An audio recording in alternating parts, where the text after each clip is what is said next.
जानेंगे कि महाभारत की रचना कैसे हुई। तो चलिए शुरू करते हैं।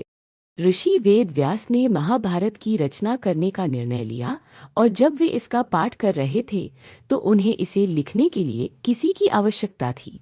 बहुत विचार विमर्श के बाद उन्होंने इस महत्वपूर्ण कार्य के लिए युद्धि के देवता गणेश को चुना। व्यास ने कहा, हे प्रभु, जैसे कि मैं महाकाव्य सुनाता हूँ, केवल आप ही उसे लिख सकते हैं।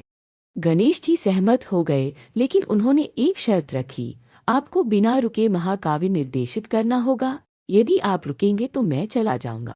वेद व्यास ने शर्त स्वीकार कर ली और कहा कि प्रभु, मैं जो भी बोलूं उसका अर्थ आपको समझ के लिखना होगा।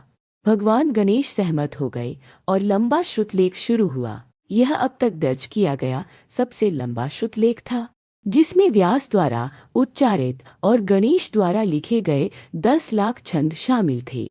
यही कारण है कि महाभारत में विराम दर्शाने वाले अल्प विराम नहीं है।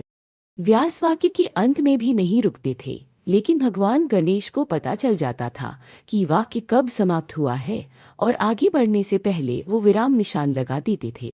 ऋषि वेद व्यास एक बूढ़े व्यक्ति होने के कारण निरंतर श्रुतलेख से थक जाते थे। कभी कभी उन्हें अवकाश की आवश्यकता होती थी। ऐसे समय में वह शब्दों की एक जटिल श्रृंखला का पाठ करते थे। अब जब गणेश जी जटिल शब्दों में उलझ जाते थे, उस वक्त वेद व्यास थोड़ी सांस ले लेते और पानी पी लेते थे। और जब तक गणेश जी समझे तब तक वह अगली पंक्ति के साथ तैयार रहते थे।